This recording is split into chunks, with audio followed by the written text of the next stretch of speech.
안녕하세요. 즐기는 손해사정사 이동윤입니다. 자전거를 타고 가다가 남의 자전거를 망가뜨렸습니다. 보행 중에 다른 분과 부딪히게 되면서 그분의 핸드폰을 떨어뜨려서 파손시켰어요. 이처럼 우리가 일상생활을 하다가 타인의 물건을 파손시키는 상황이 자주 발생하게 됩니다. 이럴 땐 많은 분들이 알고 계시다시피 일상생활 배상책임담보나 가족일상배상책임담보를 통해서 피해를 입게 된 타인에게 보험을 통해 보상 조치를 진행하게 됩니다. 그런데 여기서 많은 분들이 궁금해 하시는 부분이 물건에 대한 보상은 어떤 방식으로 산정이 되고 또는 우리 가족이 이런 배상 책임 담보에 여러 개가 가입되어 있어 2개 이상인 경우에는 자기부담금 처리를 어떻게 해야 되는지 문의들을 하십니다. 그래서 오늘은 대물사고 시 배상 책임으로 보상하는 방식과 보험이 2개 이상인 경우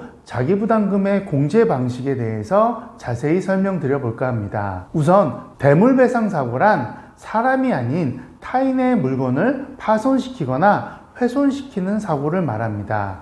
우리 가입하신 일상생활 배상책임에서는 피보험자분께서 일상생활을 하다가 타인의 신체 혹은 물건 등을 파손시키는 경우 그 법률상 배상 책임을 보험사가 대신해서 보상하고 있습니다. 예를 들어 남의 집에 방문했다가 TV나 가재도구들을 파손시키거나 아니면 남의 핸드폰을 파손시키는 경우 스키장 같은 곳에서 충돌사고가 발생하면서 다른 분의 스키 장비나 보드를 파손시키는 경우, 그리고 누수사고 등으로 인해서 아래층 세대의 벽지, 마루 등에 대한 피해나 이와 더불어 가재도구들의 피해를 발생시키는 경우 일상생활 배상책임 담보로 보상 조치가 됩니다. 그런데 여기서 여러분들이 알고 계셔야 될 부분이 있는데요. 여러분, 감가상각이란 말 들어보셨나요? 어떠한 물건에 대해서 시간이 경과됨에 따라 그 가치가 하락되기 때문에 그를 반영해야 된다는 용어입니다. 예를 들어서 TV를 새 제품으로 구입을 했는데 1년 뒤에 우연한 사고로 인해서 TV가 파손된 경우 1년 동안 사용한 사용기간에 따른 감가상각을 적용해야 된다는 것입니다. 계산식으로 쉽게 설명을 드리면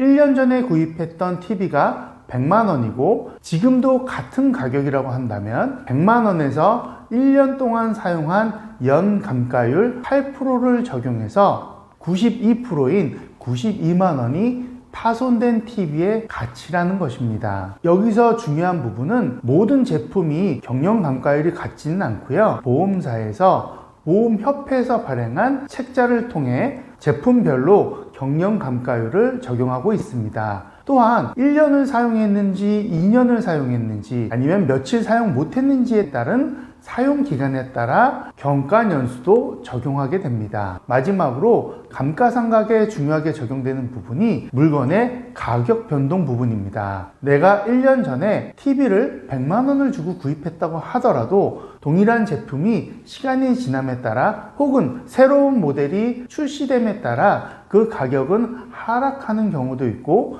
아니면 제품이 희소성이 있기 때문에 그 값어치가 유지되는 경우나 상승하는 경우도 발생할 수 있습니다.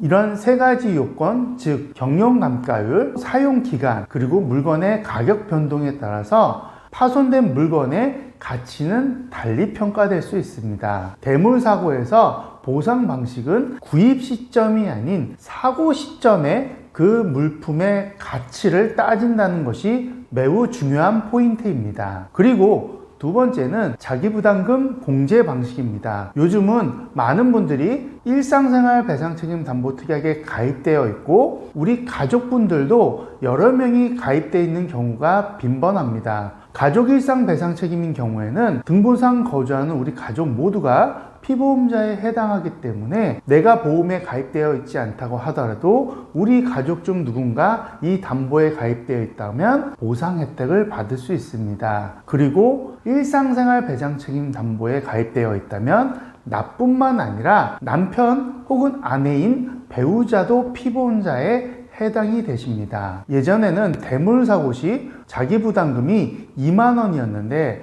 사고가 빈번하게 발생하다 보니 보험사가 대물사고 시 발생하는 자기부담금의 금액을 상향시켰습니다. 그래서 어느 순간부터는 대물사고 시 20만 원의 자기부담금을 직접 처리를 하셨어야 됩니다. 그 이후에도 누수사고들이 빈번하게 발생하다 보니 보험사에서는 누수사고 시 자기부담금을 30만 원, 그리고 최근에는 50만 원까지 상향해서 상품을 판매하고 있습니다.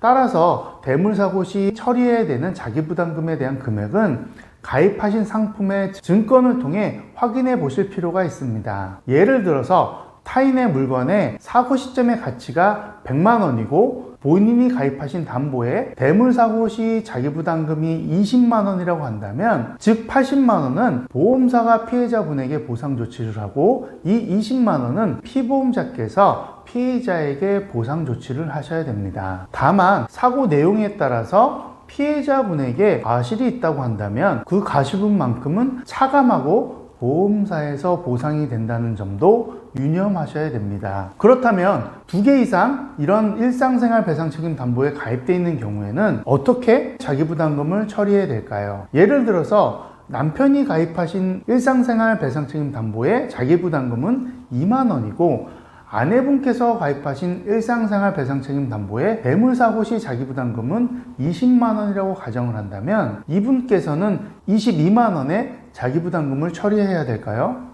그렇다면 2개 이상의 보험을 갖고 있는 분들은 불이익을 받는 결과를 초래하게 됩니다. 이렇게 2개 이상인 경우에는 각각의 보험사들이 그 책임 비율만큼 피해자에게 보상을 합니다. 그러면서 설정되어 있던 자기부담금들은 공제가 됩니다. 이를 쉽게 설명드리면 사고 시점에 피해자분의 물건의 가치가 200만 원이고 피해자분의 과실이 20%가 적용된다고 한다면 손해액은 160만 원이 됩니다. 그리고 A 보험사의 자기부담금 2만 원, B 보험사의 자기부담금이 20만 원인 경우에는 다른 보험이 없다고 가정하에 A 보험사에서는 158만 원의 독립책임액이 발생하고 B 보험사에서는 140만 원의 독립책임액이 발생합니다. 이 각각의 독립책임액의 합계인 298만 원에 대해서 각 보험사들이 책임져야 될 보상금을 비례해서 160만 원에 대한 각각의 책임 비율을 산정하게 됩니다. 산정 방식은 위에 보시는 것처럼 A 보험사가 84만 8천 원 정도를 보상해야 되고 B 보험사는 약 75만 1천 원을 보상해야 됩니다. 이 두 금액을 합산하게 된다면 손해액인 160만 원이 됩니다. 즉 이러한 사고에서는 자기부담금 2만 원과 20만 원은 사라지고 혜택을 본다는 뜻입니다. 다만 여기서 주의하셔야 될 부분은 자기부담금 이하인 사고인 경우에는 자기부담금에 대한 책임분이 사라지진 않습니다. 예를 들어서 손해액이 15만 원이라고 한다면 아까처럼 A 보험사는 13만 원을 지급해야 되지만 B 보험사는 20만 원 이하의 손해이기 때문에 보상금이 발생하진 않습니다. 따라서 A 보험사를 통해서 13만 원이 보상되고 2만 원은 피보험자분께서 직접 피해자분에게 지급하셔야 된다는 것입니다. 오늘 대물사고 보상 방식과 2개 이상의 보험 상품에 가입되어 있는 경우 자기부담금은 어떻게 공제되는지에 대해서 자세히 설명을 드렸습니다. 일상생활 배상책임 담보는 제가 생각해도 매우 좋은 특약입니다. 그렇지만 보험은 가입보다 활용하는 것이 매우 중요합니다. 피해자분들도 잘 알고 계셔서 대물사고 처리하시는데 이 영상이 도움이 되셨으면 좋겠습니다. 오늘도 이 정보가 여러분들께 유익한 정보가 되었길 바라며 앞으로도 더 좋은 정보로 찾아뵙겠습니다. 감사합니다.